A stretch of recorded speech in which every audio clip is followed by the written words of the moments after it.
Pessoal, é um grande prazer darmos início ao nosso podcast, o podcast da ABO São Paulo, hoje com um tema interessantíssimo, que é odontologia legal, cirurgia ortognática, né? E hoje nós temos aqui conosco o presidente da ABO São Paulo, Dr. Mário Capelletti Júnior, temos o vice-presidente da ABO São Paulo, Daniel Falvo, e temos a profissional especializada em odontologia legal, que é a doutora Viviane Hugo. É um prazer estar com vocês, é um prazer estarmos todos juntos e trazermos à nossa audiência, que graças a Deus cresce a cada dia, informações importantes para que possam aí ter a real noção do que é a odontologia de forma correta e devida. Então, começando, doutora Viviane, gostaria que você explicasse um pouquinho para a gente o que vem a ser odontologia legal. Bom, primeiro, muito obrigada pelo convite. Agradeço ao doutor Daniel, ao doutor Mário, agradeço você do convite de estar aqui dessa oportunidade de falar da odontologia legal. Bom, a odontologia legal, ela é uma especialidade, uma das especialidades da odontologia, que tem uma ampla atuação, desde a identificação humana, desde a parte de processos cíveis, administrativos, trabalhistas, antropologia, né? Nós temos no Brasil a gente tem uma população muito miscigenada, né? Uma população diferente da maioria dos outros países. E nós temos que usar, a gente usa ainda tabelas para identificação da Europa, né? Estados Unidos, Europa, principalmente Europa, e não condiz com a nossa população. Tá? A nossa população é totalmente diferente. Então, a odontologia legal trabalha nesse sentido de elaborar novas tabelas, que a gente tem feito isso, né? Os cientistas forenses trabalham direto nisso, que é uma forma de facilitar, dar uma margem de erro menor para os casos de identificação humana. E na parte de legal, né, como uma forma de orientar os profissionais, cirurgiões dentistas, de como deve agir, né, com o paciente, em termos de documentação, a parte legal, né, para se proteger um pouco mais, não evitar, porque falar evitar processo é meio complicado, porque qualquer um pode entrar numa delegacia e processar qualquer um.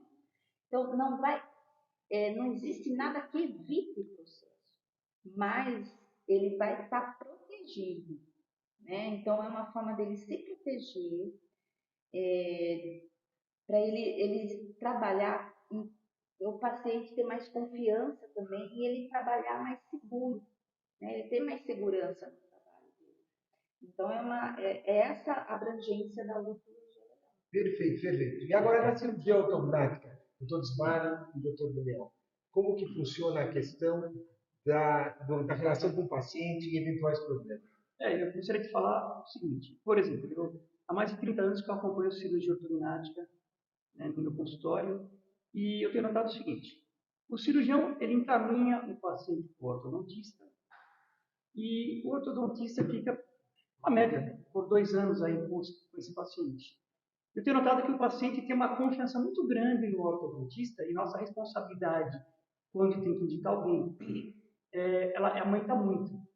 E tenho notado nesses últimos anos que a própria expectativa do paciente frente à cirurgia mudou muito.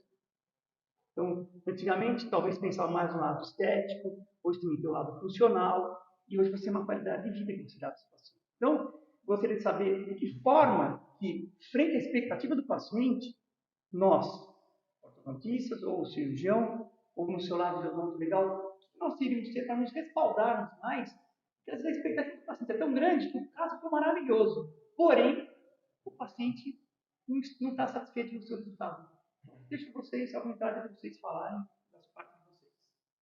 Bom, na parte da cirurgia, a cirurgia ortognática, ela visa o tratamento de uma doença que é classificada pela Classificação Internacional das Doenças, que é o CID, que é um CID que a gente fala que é o K10.0, que é o transtorno do desenvolvimento dos maxilares. Então, os pacientes que têm alteração do desenvolvimento dos maxilares e têm alguma alteração funcional ou estética podem ser tratados com a técnica da cirurgia ortognática. Como na odontologia e na nossa especialidade, muitas vezes nós somos considerados um tratamento de meio, onde você visa um procedimento para melhorar a qualidade de vida do paciente, durante muitos anos a cirurgia ortognática foi muito utilizada para melhorar a função do paciente. Então, pacientes que tinham dificuldades respiratórias por um reposicionamento da mandíbula, você fazia um avanço dos ossos maxilares para uma posição correta, melhora o fluxo de ar na respiração do paciente e melhora muitas vezes a função respiratória do paciente. O paciente que tem o que a gente chama de uma mordida aberta, porque ele não toca os dentes, você faz uma cirurgia ortognática para corrigir essa oclusão e melhora a mastigação e todo o sistema digestório do paciente. Como o Ari falou, que a gente percebeu é que atualmente algumas especialidades que visam a estética e a harmonização, por exemplo, da face, do corpo, estão em voga atualmente. E depois do período de pandemia, a gente percebeu que muitos encontros científicos, encontros profissionais ou até sociais acontecem por mídias sociais. E você fica focando muito na face do paciente. Então, muitas vezes, o paciente que às vezes não percebeu uma alteração que lhe incomoda hoje, porque ele se vê frequentemente numa mídia, ele não via antes. Então, essa busca hoje também pela estética é muito grande. E como o Mário falou, às vezes a gente precisa adequar a expectativa do paciente ao que a gente consegue proporcionar para o paciente. Porque muitas vezes o que o paciente procura, infelizmente, a técnica que nós conseguimos executar não é suficiente para aquela expectativa.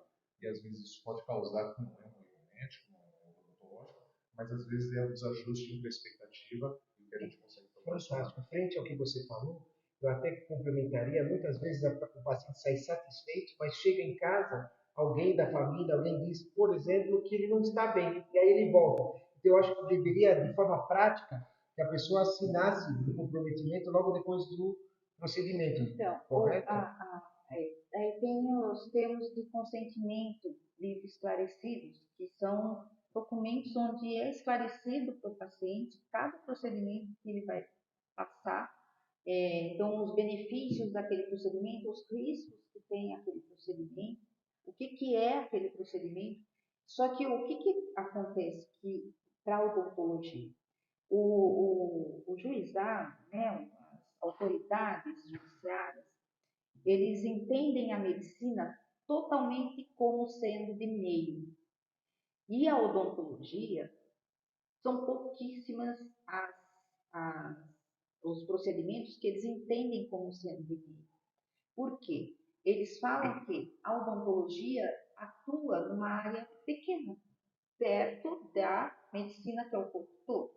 Então, ele diz, o juizado entende, isso o direito, né, entende que o cirurgião dentista ele tem condição de ter uma previsão se ele utilizar de todos os meios disponíveis para ele avaliar um paciente para fazer o diagnóstico e o prognóstico. Mas uma pergunta, essa previsão, por exemplo, o planejamento virtual, ele é fidedigno com o resultado final? Não em todos os pontos. O planejamento virtual é totalmente fidedigno em relação à parte do esqueleto da face, onde você consegue simular a movimentação e você tem guias cirúrgicos impressos em impressora 3D como colocar os tecidos ósseos na posição planejada. Mas o resultado que isso vai proporcionar na face do paciente Esse mole não é o mesmo. O tecido mole, musculatura, Cirurgia é uma das poucas áreas que é compreendida como de meio. Agora, esse negócio de meio e fim é muito, depende de caso. A gente estuda o caso por caso. Mas aí entra essa parte que você falou da internet, o planejamento virtual? Não, e a exposição do a exposição da face do paciente nas mídias sociais. Nas mídias. Quando você hoje você vê que médico não expõe muito o paciente, não expõe muitos resultados, tá? Como o dentista expõe muito mais, né? Até nós podemos agora o antes e o depois, né? Muitos dentistas não entenderam ainda que só pode o antes e o depois, e coloca Mas só da sendo boca, feito. Mas assim, coloca sendo o procedimento sendo colocado, mas ele tem que colocar só o que permite na resolução 196 de 2019 é colocar o antes e o depois, não durante, não sendo executado o tratamento.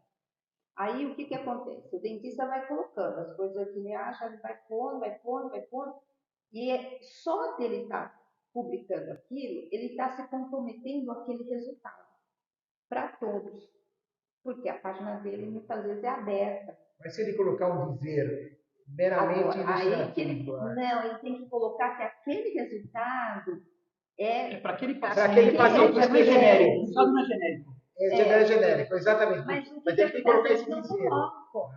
Então ele tem que seguir. Então, o que acontece? Tem paciente que vai atraído por aquele resultado. Putz, olha que resultado bacana, e vai naquele dentista procurando aquele resultado. Então, já vai com a tal da expectativa Então, mas lá. se o ortodontista ou o cirurgião ter consciência, fala, não, mas no seu caso eu não consigo esse resultado por algumas questões, por exemplo, raciais, mas sabe o que acontece? Eles prometem tudo para... Que nem diz o... Aí é o profissional de má fé. Aí é o profissional de má fé. Que nem diz o código da angariar o paciente. Eu já vi. Pessoas prometerem que a gente sabe que é impossível. Exato. Mas aí existe um documento que ele assina e coloca esse item. Tem que ter esse documento, que chama Termo de Consentimento Livre e Esclarecido, onde o paciente ele vai conhecer tudo sobre o procedimento. E aí ele tem a liberdade de escolher se ele quer ou não o procedimento. Agora, uma coisa importante. Por exemplo, temos uma clínica que já atua há muitos anos. E ela nunca fez nada disso. Como ela deve começar? O que ela deve fazer? Começar. O que já foi feito, já foi. Infelizmente, não tem jeito. Aí me lembra sobre prontuário, né? O tempo de guarda. É isso que eu pergunto, exato. Físico ou virtual, como deve ser feito? E aí tem muita coisa, né? Tem um prontuário feito de forma, prontuário digital, né? Por exemplo, todos os procedimentos que eu faço no meu consultório são registrados por meio de fotografia. Com certeza, porque é importante onde você está, você pode acessar. Eu guardo a original, A fotografia porque esse cartão digital que comprova que essa foto é original, não foi manipulada. Sim, mas aí, quanto tempo existe a necessidade de ser guardado o documento? ad eterno. Ad eterno, para toda a vida, pessoal. Olha só que interessante. Ad eterno. Sabe por quê? Existe o tal do vício oculto, né? Que existe para todos os produtos, né? Que são fornecidos, porque a gente responde para o Código de Defesa do Consumidor, né? Então, o dentista ele responde pela Lei 5.081/66, ele responde pelo Código de Defesa do Consumidor, ele responde para a Constituição, obviamente, e responde para o Código de Ética odontológica. Aí tem... Quer dizer, eu tenho que garantir a vida inteira do Estado. Não. Você tem que guardar o documento do paciente. É recomendado que seja ad eterno, por causa do vício oculto. Que pode, ele vai ter 5 anos de direito ao ressarcimento de danos a partir do momento que ele soube de uma lesão que aconteceu, que pode ter acontecido 10, 15 anos. Esses 5 anos não são do procedimento realizado. Não. É da ciência que ele teve da lesão. Isso. Ele tem 5 anos, ainda a partir do momento que ele soube, ele tem 5 anos de prazo para ressarcimento de danos. Então, se você não tem mais os prontuários, aí você não tem como mostrar o que você fez. Muitas vezes, o que acontece? Às vezes o paciente confunde, ele acha que ele fez um canal, estou falando um exemplo, ele acha que ele fez um canal com você, mas ele fez com outro dentista. Ele vai em outro profissional e fala, nossa, está com uma lesão nesse canal. E o paciente, ele não lembra de tudo, quem, qual ele fez, qual. E ele vai atrás daquele dentista que ele acha que fez aquele canal. E pega, e aquele dentista já passou 5 anos, que nem é recomendado por algumas pessoas, e ele eliminou o prontuário. E como que ele pronto? Uau, é muito complicado. É igual na nossa área, muitas vezes você faz uma entrevista, já aconteceu comigo, e depois de você transcrever, nosso time transcrever, por exemplo, eu não falei nada disso, mas não tem problema, tem aqui a gravação, pode conferir. E aí estava tudo lá. As pessoas se arrependeram do que falou. E outra coisa Uma é também, porque um imóvel, a consultora tem 5 anos de garantia. E nós dá uma ad eterna, praticamente. É a recomendação do CFO, inclusive. Agora, uma coisa importante hoje em dia nas redes E sociais. também para se de repente precisar do perdão. Não tem problema, De repente também se precisar apresentar um prontuário para uma identificação, de repente seu paciente está envolvido num acidente de massa, né? E aí é solicitado o prontuário para identificar. Agora, em época de redes sociais, as pessoas, eu acho que ficam, os profissionais de todas as áreas, principalmente as de saúde, na área odontológica, ficam um pouco perdidas do que pode, do que não pode, porque geralmente a gente sabe que tem que ser um cunho informativo, né? Então, o marketing é feito de forma subliminar e indireta. Mas como fazer isso? Muitos profissionais não sabem. Qual é a melhor dica para que eles possam fazer isso? Marketing. A parte de comunicação. Marketing a gente é bem limitado, né? A área da saúde é limitada, porque ela é vista como nós somos provedores de saúde, nós somos vendedores de saúde. A gente vende procedimento, mas não a saúde. Um marketing bom que nós temos, o paciente sai feliz do consultório. Esse é o melhor marketing. Ele vai comentar, com certeza. É o boca a boca, que antigamente a gente só tinha isso, né? Sim. É que, na verdade, as redes hoje amplificam o boca a boca. Então, mas aí é meu médico, dentista. Só que esse daí, o marketing via rede social, isso que eu estava falando, é uma faca de dois gumes.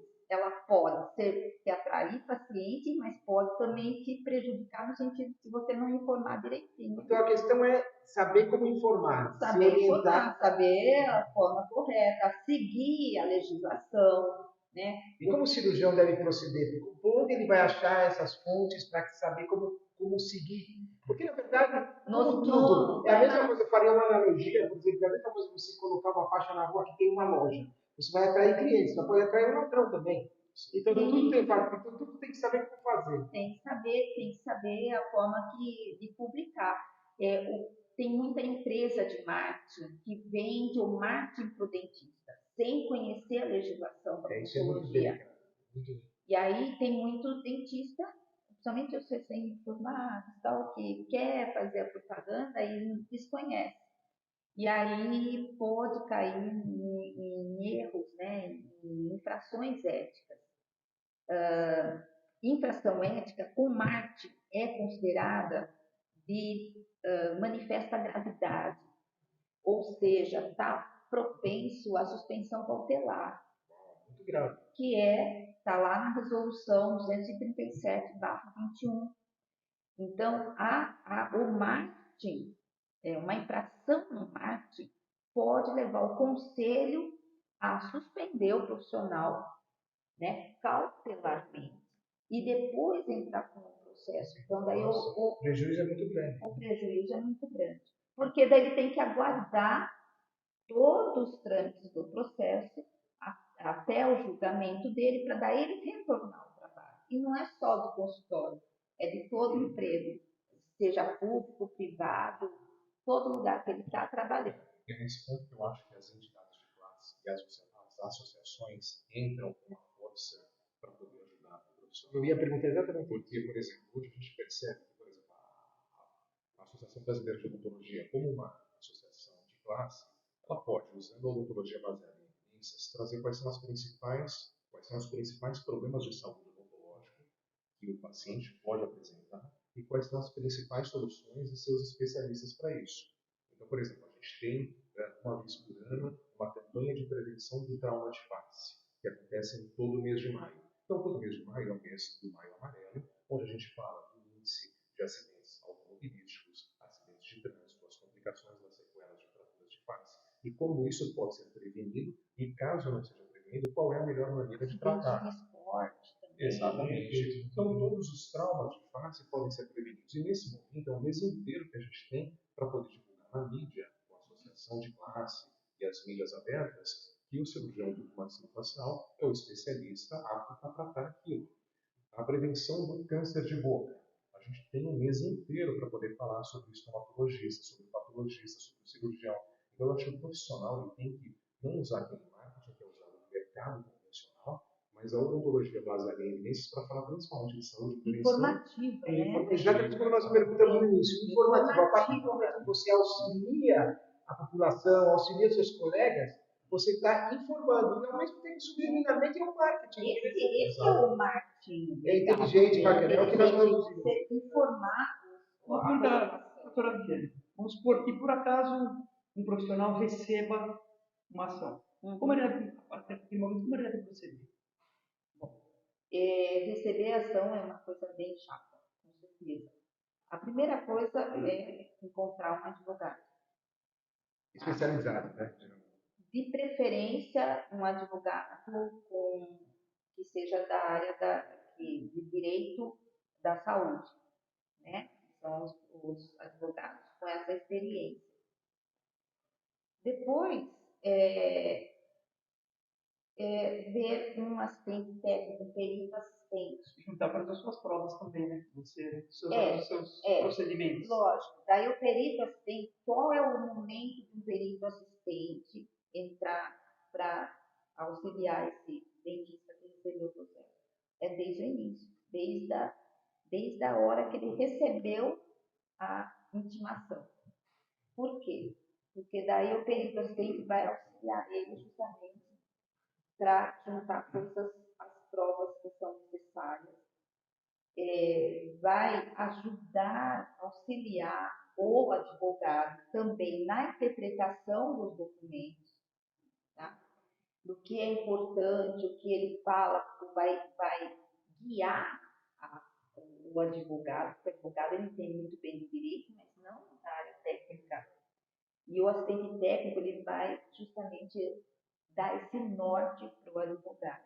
Minha pergunta foi o seguinte: eu sou perito no fórum no interior. E quando acontece um problema, o fórum me aciona. Sim.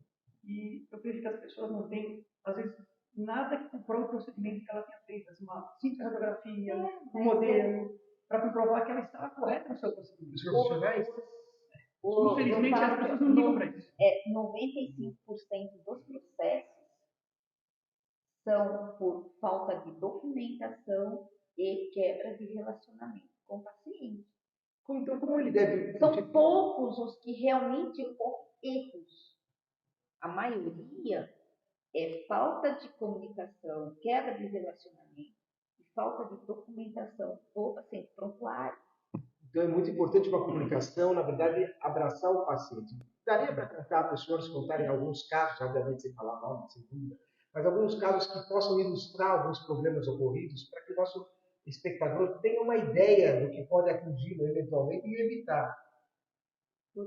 Aí tem vários casos. Mas algo mais emblemático, por exemplo. Palestra. Cantor que fez às vezes aquelas lentes de contato. Lente de contato. Se você lembrar um caso que eu tinha. A lente de contato tem muito esse que você falou, inclusive, de chegar em casa e alguém não gostar em casa. Aí que tá. Eu trabalhei num Eu trabalhei num caso que a moça chegou em casa, ela fez lente de contato, lindas lentes, né? Chegou em casa, o marido odiou. Mas ela gostou. Ela gostou, mas o marido não, e ela era totalmente submissa ao marido. Ele era o grande provedor, né?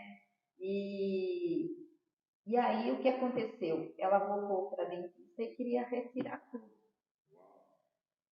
E aí tinha desgastado dele. Claro, vou ter que colocar.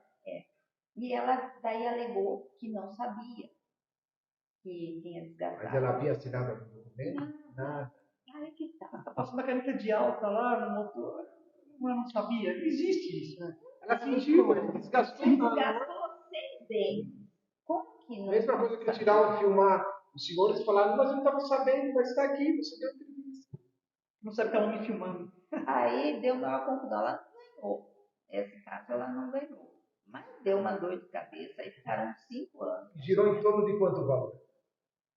Esse daí foi 900 e pouco. 900 900 mil. Quase um Até, milhão. até fazer uma pergunta. Por exemplo, uma coisa é o paciente pedir um valor X.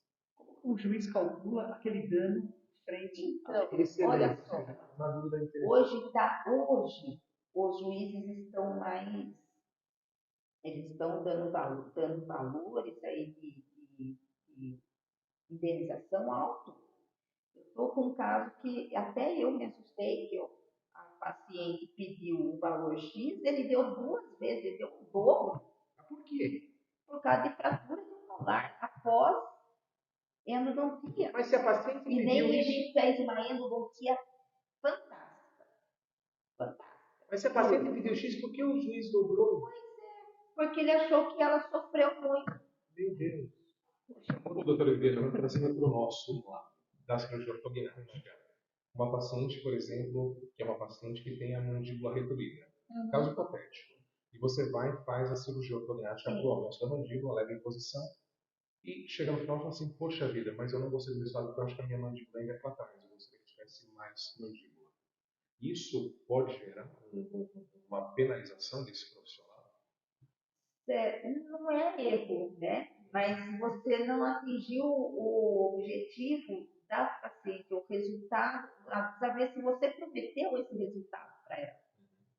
Aí que entra o TCLE.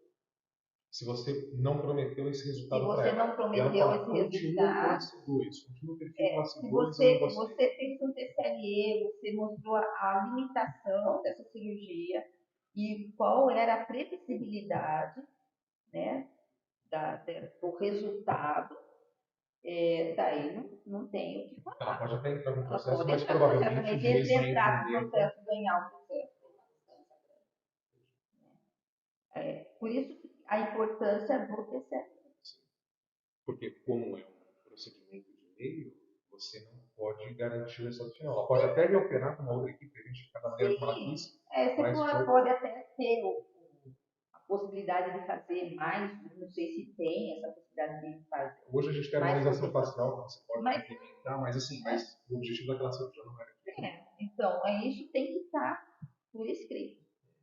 Nós recebemos uma pergunta nas redes, eu não sei se exatamente pode ter a ver totalmente, mas eu acho que temos que enaltecer quem manda as perguntas. Né? Eu acho que, então, recebemos essa pergunta das redes, que é a seguinte: o que impacta uma liga acadêmica de odonto na vida de um estudante da área? Eu vi essa pergunta, eu falei que eu ia responder hoje. Né? Toda a liga acadêmica é importante, né? A liga acadêmica, ela traz um aprendizado, ela traz uma união de estudantes com um interesse em uma certa área, né? Então, todos, por exemplo, uma liga acadêmica de odontologia legal, junta alguns estudantes que têm afinidade, que têm uma certa afinidade com a odontologia legal. E qual é o impacto? O impacto é aprendizado. Ele vai ser discutido. Eu já participei de muitas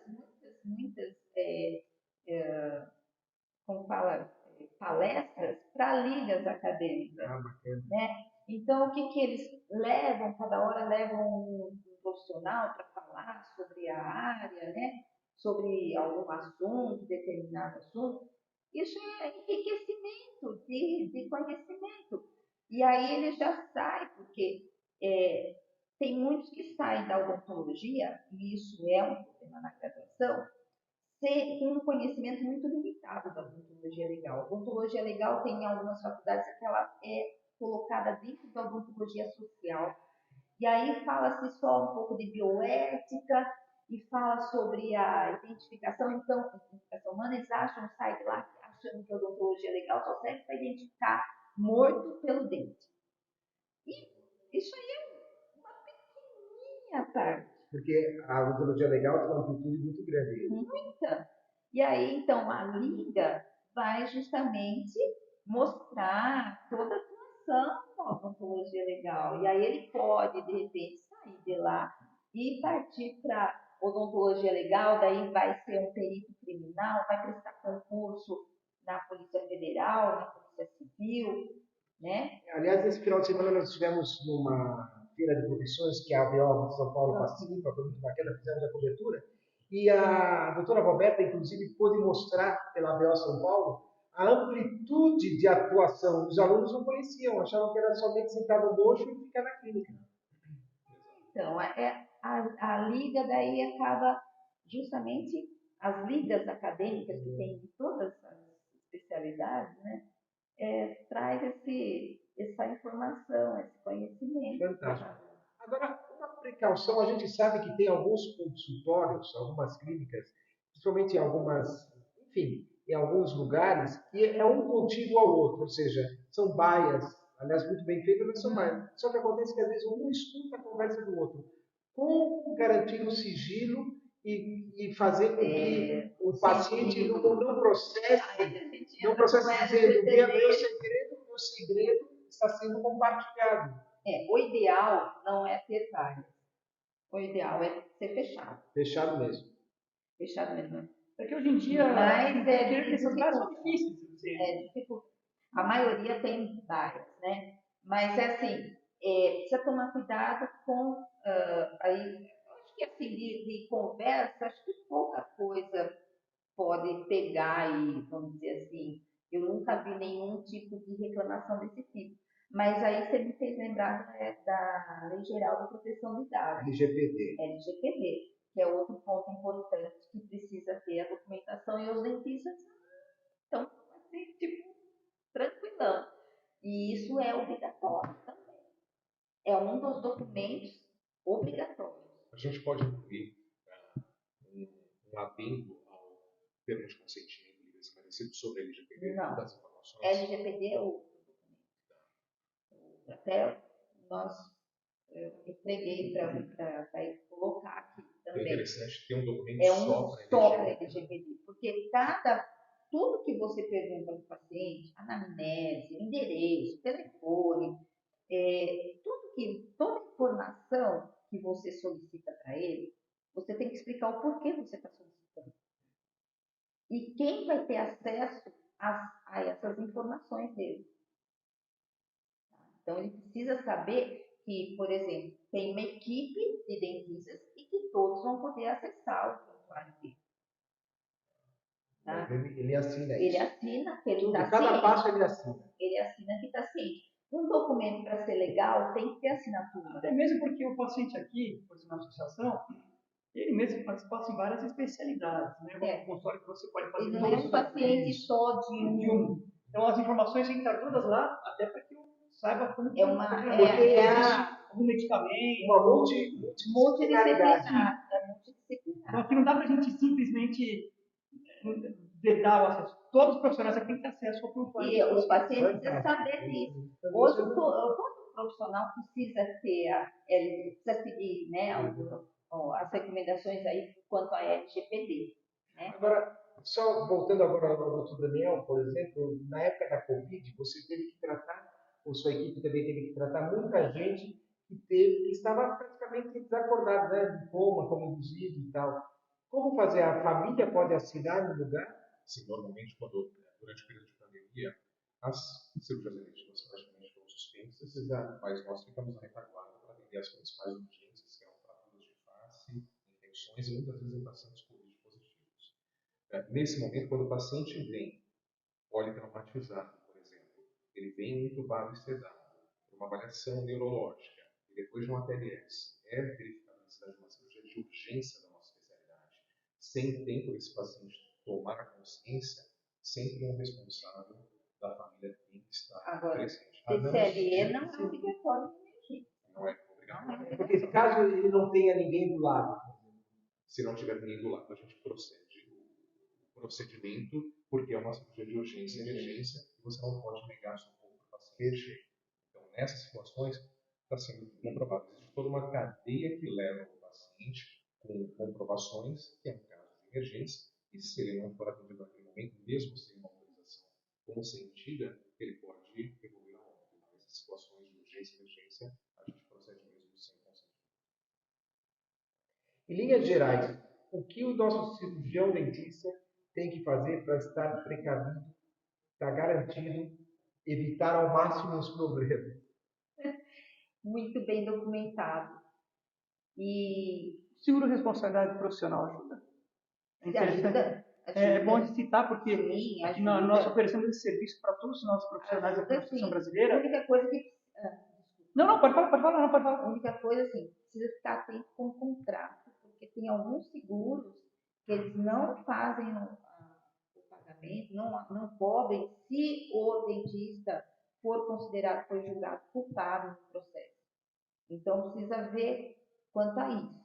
Tá. Porque eu sei que existem valores diferentes. Por exemplo, ele como cirurgião, certamente vai pagar o dobro do que eu pago. Se eu quero uma cobertura de 100 reais, o seu valor vai ser o dobro do que o meu que você vai pagar. Então, pelos procedimentos, você fazer implante, eu não sei como é que está o ROF agora, como é que é? ROF está complicadíssimo. ROF está... Por quê? O que está acontecendo mais na ROF? A ROF o problema da ROF... Só um minutinho. Quem não for cirurgião dentista, harmonização orofacial. Isso. A harmonização orofacial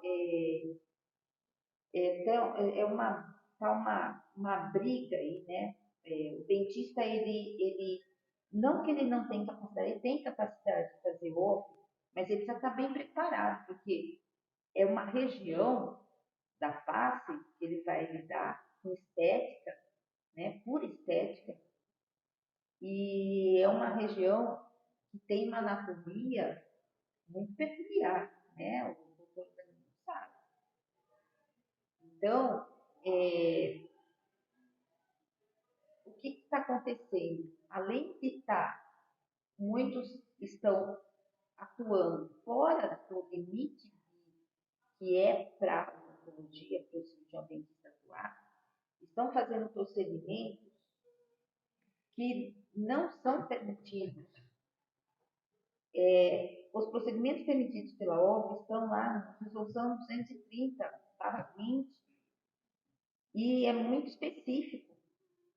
Tá? O cirurgião dentista ele tem que atuar na cabeça, pescoço, acima da linha ideia e para frente do traço.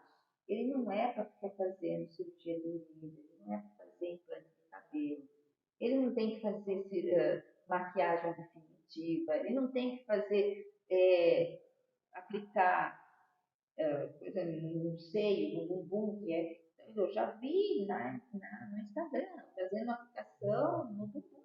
Agora, doutora, se eventualmente ele faz esse procedimento, mesmo com o consentimento assinado, não vale nada? Não, ele não pode. Não vale o consentimento. Não pode. Não pode. Isso aí. Vou fazer uma pergunta. Alguns anos atrás, eu sei que a ortodontia era federada dos processos. Hoje, como é que está essa problemática? Quem está liderando? Hoje, quem lidera? Cirurgia, implante e OF está ali chegando. E depois orto. São 4 lugares. E prótese, né? São os que mais, são os que... Agora, endo, a parte de pediatria, periodontia já são menos, né? Bem menos. Agora, doutora, é importante saber, porque nós temos também um público que não é somente cirurgião dentista, é o público final, que não é só entrar no processo que ele ganha, ele pode perder e perder muito. Pode perder e daí todas as custas virar para ele. Só voltando à pergunta anterior. Por exemplo, o cirurgião está liderando. Quais são os maiores motivos desse processo cirúrgico? O paciente não gostou do resultado ou procedimento inadequado para uma profissional não habilitado adequadamente? Profissional não habilitado. Querendo fazer a cirurgia sem estar preparado adequadamente para fazer. Sim. Esse é o maior problema, né? Uhum. A cirurgia é. Doutores, está muito interessante o nosso papo, mas vocês acreditam que o tempo voa? Nós já passamos mais de 45 minutos. Tão gostoso que é. Acho que nós vamos ter que fazer depois mais uma dobradinha. Então eu pediria, por gentileza, que cada um dos senhores pudesse olhar para aquela câmera preta e mandar uma mensagem final ao nosso telespectador. Doutora Viviane, pode ser a primeira senhora. Bom, minha mensagem que se cuidem com os documentos, façam os documentos, elaborem os documentos de forma correta. Se você não sabe, procura um profissional para te orientar, né? E dê atenção para o paciente, ouça mais o paciente. Cuidado com a forma de você falar com o paciente. E explica, né? Dê mais atenção, explica. Quando ele pede, né, alguma explicação, dê essa atenção, explique, né? Perca um tempinho e dê essa atenção. E esteja parado, seja ético, né? O que eu falo, por que não ser ético? Você ser ético, você só tem a ganhar. Então, seja ético. Né? Eu, principalmente estagiário com os colegas cirurgiões dentistas, principalmente os que estão iniciando na especialidade, eu acho que não existe um caminho mais fácil. Eu acho que você sempre tem que buscar excelência no que você faz. Então, procure ser um bom cirurgião dentista, procure ser o melhor especialista na sua área, procure sempre atualizações profissionais, atue com destreza, com sapiência e com conhecimento. A experiência vem com o tempo. E a segunda coisa nós somos profissionais da saúde. Então, sempre coloque o seu paciente no centro da atenção. Ele é a pessoa, é o foco do nosso tratamento, ele é a parte mais importante do nosso tratamento. Se você tiver um bom relacionamento com o seu paciente, se você tratá-lo com zelo, se ele estiver no centro da tua atenção, a chance de você ter algum problema ético ou legal é muito difícil. Impossível não, como a doutora falou, porque qualquer um pode processar, pode fazer um processo. Mas isso vai ser julgado e provavelmente você vai ter um resguardo e vai ter amparado legalmente. Bom, acho que a doutora Adriana e o doutor Daniel falaram praticamente sobre a essência. Eu, como presidente da BIO, eu me prontifico a ter a BIO como parceiro de vocês, e vocês precisarem, a doutora Adriana também está sempre conosco na BIO, o doutor Daniel, vice-presidente, também, todos nós vamos fazer com que a nossa especialidade, a nossa classe odontológica seja cada vez mais respeitada no meio da saúde, contribuindo sempre que vocês precisarem. Nós estamos